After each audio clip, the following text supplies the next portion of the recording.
जय जिनेन्द्र नमः श्रीवर्धमानाय निर्धूतकलिलात्मने सालोकानां त्रिलोकानां यद्विद्यादर्पणायते। पंच परमेष्ठी भगवान की जय।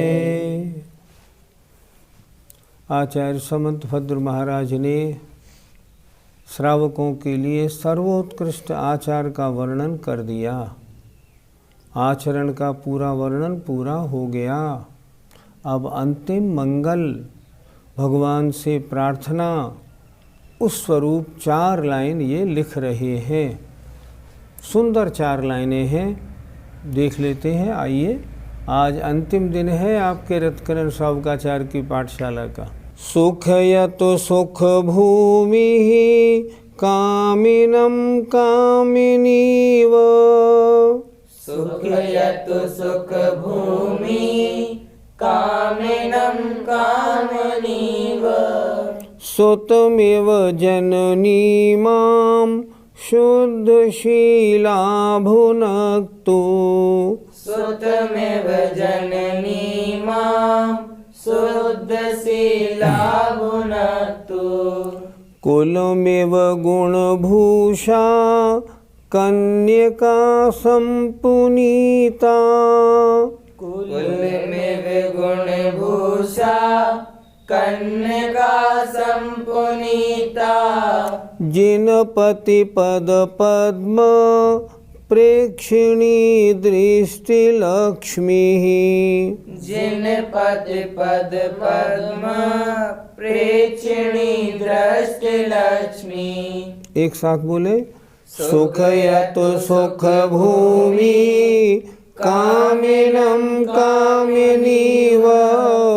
सुतमिव जननी मां शुद्धशीला भुनक्तु।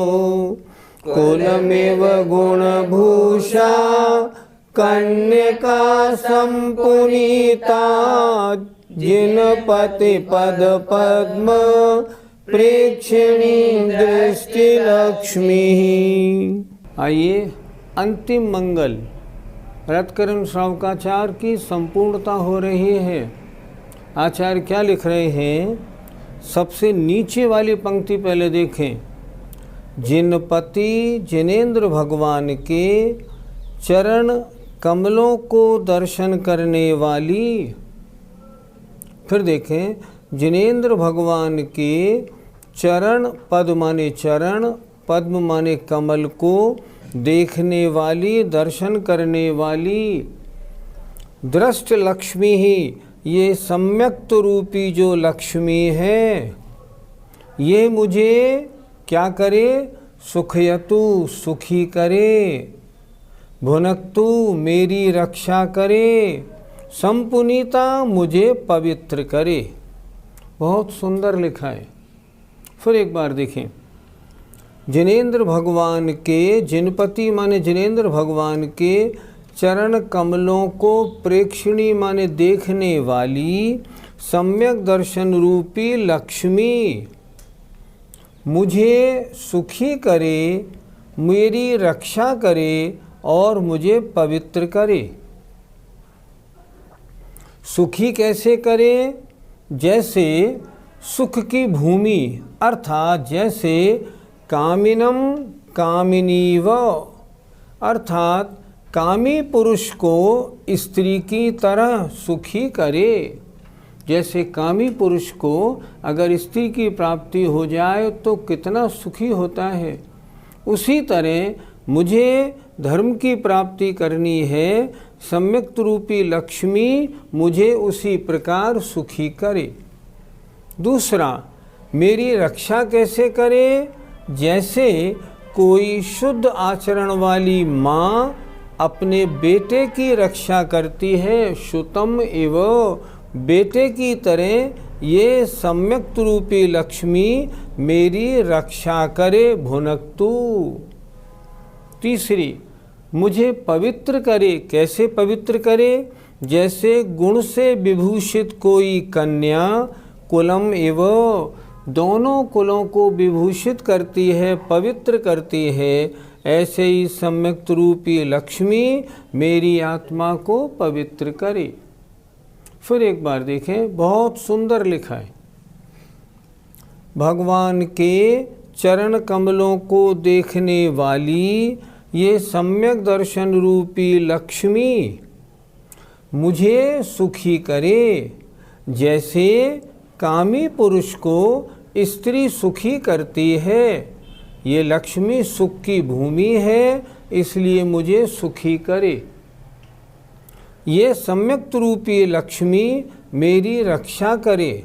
जैसे कोई शुद्ध आचरण वाली माँ अपने बेटे की रक्षा करती है, सुतम एव। तीसरा, ये सम्यक्त रूपी लक्ष्मी मुझे पवित्र करे। जैसे गुणों से विभूषित कोई कन्या अपने कुल को पवित्र करती है, उसी तरह ये सम्यक्त रूपी लक्ष्मी मुझे सुखी करे, मेरी रक्षा करे और मुझे पवित्र करे।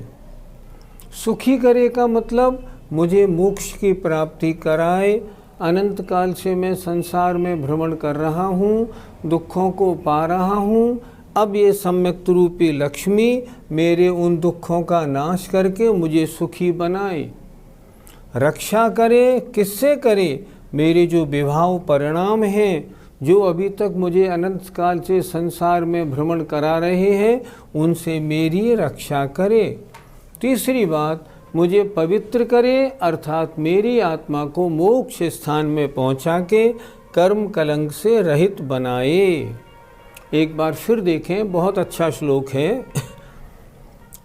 जिनेंद्र भगवान के चरण कमलों को देखने वाली ये सम्यक्त रूपी दृष्ट माने दर्शन माने सम्यक्त रूपी जो लक्ष्मी है, ये मुझे सुखी करे। क्यों? कि ये सुख की भूमि है। जैसे कामी पुरुष को स्त्री सुखी करती है। दूसरी बात कही, ये सम्यक्त रूपी लक्ष्मी मेरी रक्षा करे। जैसे शुद्ध आचरण वाली कोई माँ अपने बेटे की रक्षा करती है। ये सम्यक्त रूपी लक्ष्मी मुझे पवित्र करे। जैसे गुण से विभूषित कोई कन्या अपने कुल को पवित्र करती है, ऐसे ही ये सम्यक्त रूपी लक्ष्मी मुझे सुखी करे, मेरी रक्षा करे और मुझे पवित्र करे। आचार्य समंतभद्र के द्वारा लिखा गया पहला श्रावकाचार, रत्नकरंडक श्रावकाचार आज संपूर्ण हुआ। ये श्रावकाचार बड़ी खूबियों वाला है। इसकी बड़ी विशेषता है। पहली बात, संस्कृत का पहला ग्रंथ है। दूसरी बात, पहला श्रावकाचार है। तीसरी बात, सर्वश्रेष्ठ श्रावकाचार है। इस श्रावकाचार में कोई दोष नहीं। श्रावक के आचार का वर्णन देखना हो तो रत्नकरंडक श्रावकाचार उठाओ और देख लो। इतना निर्दोष, पवित्र, सर्वश्रेष्ठ श्रावकाचार है। आचार्य समंतभद्र महाराज ने इसमें हमें क्या क्या बताया, आए थोड़ा देख लें, क्योंकि आज के बाद फिर हम नहीं मिलेंगे। सबसे पहले आचार्य ने महावीर भगवान की वंदना की, नमस्री वर्धमानाय। उसके बाद उन्होंने धर्म की परिभाषा बताई। धर्म किसे कहते हैं और धर्म क्या है? सम्यक दर्शन ज्ञान चारित्र रूप रत्नत्रय धर्म है। उसके बाद उन्होंने सच्चे देव की परिभाषा बताई। उसके बाद सच्चे शास्त्र, सच्चे गुरु की परिभाषा बताई। उसके बाद क्या किया, फिर 8 अंगों का वर्णन किया, क्योंकि सम्यक्त प्राप्ति कराने के लिए आवश्यक है। उसके बाद 8 अंगों में जो प्रसिद्ध हुए उनकी चर्चा की। तदुपरांत सम्यक्त में लगने वाले जो दोष हैं, 8 मद, मूढ़ता और अनायतन, उनकी चर्चा की। उनकी चर्चा करने के बाद उन्होंने बहुत अच्छी तरह कह दिया कि भय, आशा, स्नेह और लोभ से, कितनी अच्छी तरह बताया। भय, आशा, स्नेह, लोभाच्च कुदेवागमलिंगिनाम प्रणामम विनयम चैव न कुर्यु शुद्ध दृष्टया। जो शुद्ध सम्यक दृष्टि जीव है, किसी भी भय से, किसी भी आशा से, किसी भी स्नेह से, किसी भी लोभ से, जो खोटे देव शास्त्र गुरु हैं उनकी वंदना ना करे, विनय नहीं करे, प्रणाम भी नहीं करे। जीवन में इस श्लोक को बहुत अच्छी तरह ध्यान में रखना है। इसके बाद उन्होंने बताया सम्यक्त के समान तीनों लोकों में कोई महान नहीं है। इस सम्यक दर्शन में दोष लगने वाली मूर्ताएं कैसी हैं, ये उन्होंने बताई। और ये भी बताया कि बिना सम्यक्त के फिर व्रत और चारित्र कुछ भी नहीं हो पाते। उन्होंने ये भी बता दिया कि जो निर्मोही गृहस्थ है वो मोही मुनि से अच्छा है, क्योंकि दुश्मन क्या है, दुश्मन तो मोह है। मुनिपद धारण करने के बाद भी अगर मोह है, उससे वो गृहस्थ अच्छा है जो निर्मोही है। आचार्य का कहना क्या है, निर्मोही गृहस्थ बनो और उसके बाद फिर निर्मोही मुनि बनो। उसके बाद आचार्य ने बताया कि इस सम्यक्त का फल क्या है, सम्यक दृष्टि मरने के बाद कहाँ कहाँ पैदा होता है। उन्होंने बताया सम्यक्त धारण करने वाले जीव मरणोपरांत सब जितने श्रेष्ठ पद हैं उन्हीं को मिलते हैं।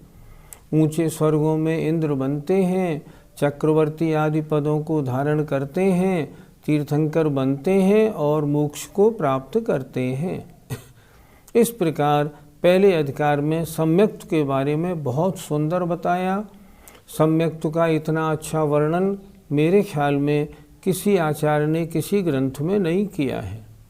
ये जो पहला अध्याय है रत्नकरण श्रावकाचार्य का, बार बार पढ़ने और समझने योग्य है। रत्नकरंडक श्रावकाचार्य की जो टीका पंडित सदाशुक दास जी ने लिखी है, बहुत उच्च कोटि की है। और उस पर जो मानव धर्म नाम की जो एक टीका आचार्य ज्ञान सागर जी महाराज ने लिखी है, जो आचार्य विद्यासागर जी के गुरु थे और जो उन्होंने अपनी गृहस्थ अवस्था में लिखी थी, वो टीका भी बहुत सुंदर है। रत्नकरंडक श्रावकाचार्य आपको अच्छी तरह पढ़ना हो तो आचार्य ज्ञान सागर जी महाराज वाली और पंडित सदाशुक दास जी वाली टीकाओं सहित अगर आप पढ़ेंगे, आपको उस ग्रंथ का एक एक रहस्य सामने आ जाएगा। सदाशुक दास जी ने तो रत्नकरण श्रावकाचार्य की टीका करते हुए 10 धर्म, 16 कारण भावना आदि का बहुत सुंदर वर्णन किया है। उसको ज़रूर पढ़ना चाहिए। दूसरे अधिकार में आचार्य ने फिर क्या किया, उन्होंने सम्यक ज्ञान का वर्णन करते हुए 4 अनुयोगों का वर्णन किया। प्रथमान योग, करणान योग, चरणान योग और द्रव्यान योग। इसके बारे में भी एक बात सुन लें। कुछ लोगों की श्रद्धा ऐसी है कि द्रव्यान योग ज़्यादा हितकारी है, इसलिए द्रव्यान योग में लगना चाहिए। वो बात नहीं। मोक्ष मार्ग प्रकाशक में पंडित टोडरमल जी ने स्वयं लिखा है कि प्रथमान योग, करणान योग, चरणान योग, द्रव्यान योग चारों से सम्यक तो होता है। और अगर आपको जिनवाणी का पूरा आनंद लेना हो तो आपको क्या करना, अपने को जितना समय स्वाध्याय में लगाना है, मान लो आप रिटायर्ड हैं और 4 घंटे आपको लगाने हैं, तो 1-1 घंटा चारों अनुयोगों को दीजिए। चारों अनुयोगों का स्वाध्याय बहुत जरूरी है। जो ये समझते हैं कि मात्र द्रव्यान योग कार्यकारी है, वो अभी भ्रांति में है। दूसरी बात, द्रव्यान योग पढ़ें कैसे? पहले प्रथमान योग पढ़ें, फिर करणान योग, फिर चरणान योग, फिर द्रव्यान योग पढ़ें। आज बहुत से लोग पहले द्रव्यान योग को पढ़ने बैठ जाते हैं और पहले 3 अयोगों को नहीं पढ़ते, उनको द्रव्यान योग सही नहीं उतरता। इसीलिए द्रव्यान योग की जो व्याख्या ऐसे लोगों ने की है वो व्याख्या आगम के अनुसार नहीं है। समय सार जी की व्याख्या अगर आपको देखनी हो तो आचार्य ज्ञान सागर जी महाराज का समय सार पढ़ें, उसमें सही सही व्याख्या पढ़ने को मिलती है। तो क्रम से इन चारों का स्वाध्याय करें और चारों को पढ़ें। इसके बाद आचार्य ने क्या किया, फिर चारित्र की व्याख्या प्रारंभ की। सम्यक ज्ञान के बाद चारित्र क्या है, उसके 2 भेद बताए, देश चारित्र और सकल चारित्र। सकल चारित्र का वर्णन इसलिए नहीं किया क्योंकि ये ग्रंथ मुनियों के लिए नहीं लिखा, ये श्रावकाचार श्रावकों के लिए है। फिर उन्होंने उसमें फिर 5 अणुव्रतों का वर्णन किया, उनके अतिचार बताए। अतिचार बता के ये भी बताया 5 अणुव्रतों में प्रसिद्ध कौन हुए हैं, 5 पापों में कौन प्रसिद्ध हुए हैं और अष्टमूल गुण का क्या स्वरूप है। इसको बताने के बाद फिर आचार्य ने 3 गुणव्रत और 4 शिक्षाव्रत का स्वरूप बताया। उनमें लगने वाले अतिचारों का बहुत अच्छी तरह वर्णन किया। इनका पूरा वर्णन करने के बाद फिर आचार्य ने इन व्रतों के फल स्वरूप, इन व्रतों को धारण करके अगर आप ये चाहते हैं कि व्रतों का फल आपको मिले तो सल्लेखना अवश्य धारण करें। सल्लेखना के बारे में बहुत सुंदर लिखा। पंडित सदासुख दास जी ने तो आचार्य समंतभद्र महाराज के श्लोकों के अलावा कुछ अन्य बहुत सारे श्लोक और दिए हैं जो सल्लेखना की भावना को और पुष्ट करने वाले हैं। उनको भी ध्यान से पढ़ें और संकल्प बनाएं कि जीवन में व्रतों को धारण करना है। करने के बाद सल्लेखना भी अवश्य करनी है। सल्लेखना का वर्णन करते हुए आचार्य ने सल्लेखना के अतिचारों का वर्णन भी बताया और उन्होंने ये भी बताया कि सल्लेखना धारण करने वालों को स्वर्ग और मोक्ष के सुखों की प्राप्ति होती है। इसलिए सल्लेखना का फल जब बताया तब मोक्ष और मोक्ष में विराजमान जो मुक्त जीव हैं उनके स्वरूप का भी बहुत अच्छा वर्णन किया। सारा वर्णन बहुत सुंदर किया। जो वर्णन सल्लेखना का संयात पढ़ने को मिलता है अन्यथा नहीं मिलता। बहुत अच्छा वर्णन, संक्षेप भी है और सारभूत भी है। सल्लेखना के अतिचारों का वर्णन भी किया। इसके बाद फिर आचार्य ने एक एक करके 11 प्रतिमाओं का स्वरूप लिखा। उन्होंने ये बात स्पष्ट कह दी कि दूसरी प्रतिमा में पहली प्रतिमा होनी चाहिए, अगली प्रतिमा में पहली प्रतिमाएं सारी होनी चाहिए। स्वगुणई पूर्व गुणई सह, आगे आने वाली प्रतिमाओं में पहली प्रतिमा होना बहुत आवश्यक है। इस तरह उन्होंने 11 प्रतिमाओं का वर्णन किया। 11 प्रतिमाओं का वर्णन करने के बाद उन्होंने फिर इस रत्नत्रय धारण करने के फल के बारे में बहुत सुंदर लिखा और इस तरह लिख के उन्होंने अंत में भगवान से प्रार्थना की, भगवान ये सम्यक रूपी लक्ष्मी मुझे सुखी करे, मेरी रक्षा करे, मुझे पवित्र बनाए। हमने रत्नकरण श्रावकाचार्य को बहुत अच्छी मन लगा के, मैंने तो आपको बताया, आपने भी बड़े मन लगा के सुना। मेरे पास बहुत सारे फ़ोन इन दिनों आए कि रत्नकरण श्रावकाचार्य बहुत आनंद से हम लोग सुन रहे हैं। मुझे बहुत अच्छा लगा क्योंकि जब बताने वाले की मेहनत सफल होती है ना तो उसको हर्ष होना स्वाभाविक है। मैंने देखा बहुत अच्छा लगा। अब हमें करना क्या है? सबसे पहले तो ये करना है कि हम जो सच्चे देव के अलावा अन्य देव और अन्य शास्त्र, अन्य गुरु को हम मानते हैं, पूजा करते हैं, उसे ज़रूर बंद करें। रत्नकरण श्रावकाचार पढ़ना और बात है, और पढ़ के जीवन में उतार के उसका फल लेना और बात है। हमें रत्नकरण श्रावकाचार को सुना है, चिंतन किया है, इसको धारण किया है, इसका फल भी तो मिले। फल कैसे मिलेगा? हम ये करें, सच्चे देव शास्त्र गुरु के अलावा हम आज तक श्रद्धान करते आए हैं। बड़े अफसोस की बात है, हम में से बहुत से जैनी भाई ऐसे हैं, बार बार सुनते हैं, पढ़ते हैं, लेकिन अन्य देवी देवताओं की पूजा उनसे नहीं छूटती। पहला काम है, आचार्य समंत भद्र महाराज ने लिखा, अगर सम्यक तो नहीं तो आपका पूजा पाठ, आचरण, व्रत, नियम, उपवास सब बेकार है। एक सम्यक दर्शन है तो कामयाबी है, नहीं तो नहीं है। सबसे पहले सम्यक दर्शन प्राप्त करना है। तो सम्यक प्राप्त करने के लिए पहला काम ये करें, हम सच्चे देव शास्त्र गुरु के अलावा जिन अन्य देवी देवताओं को पूजते हैं, किन्हीं आचार्य के, किन्हीं आर्यिका के, किसी के भी कहने से, किन्हीं विद्वान के कहने से पूजते हैं, उसे छोड़ दें। वह मिथ्यात्व है, संसार में गिराने वाला है। सबसे पहले तो ये काम करें कि मैं खोटे देव शास्त्र गुरु की पूजा आराधना आज से ही छोड़ता हूँ। अगर करते आए हैं कुल परंपरा से, आपके यहाँ कुल देवता विराजमान है, हटा दें, बिल्कुल नहीं डरें, कुछ बिगड़ने वाला नहीं है। पहले तो ये करें। इसके बाद चारों अनुयोगों का क्रम से स्वाध्याय करके ज्ञान प्राप्त करें। अगर आप स्वयं ज्ञानी हो गए ना, तो लोग आपको चाहेंगे भड़काना, चाहेंगे पदच्युत करना, आप नहीं हो पाएंगे। आप कहेंगे आगम में ये लिखा हुआ है, मैं आपकी कैसे मानूं? और आप ज्ञानी बन जाएंगे तो आचार्य ने स्वयं अंत में क्या लिखा? श्रेयो ज्ञाता, कल्याणकारी ज्ञाता वो है जो इन सब को पढ़ के और अपने कल्याण की ओर अग्रसर होता है। जिसने रत्नत्रय को धारण किया है वो है श्रेयो ज्ञाता, वो कल्याणकारी ज्ञाता है। जय जिनेंद्र।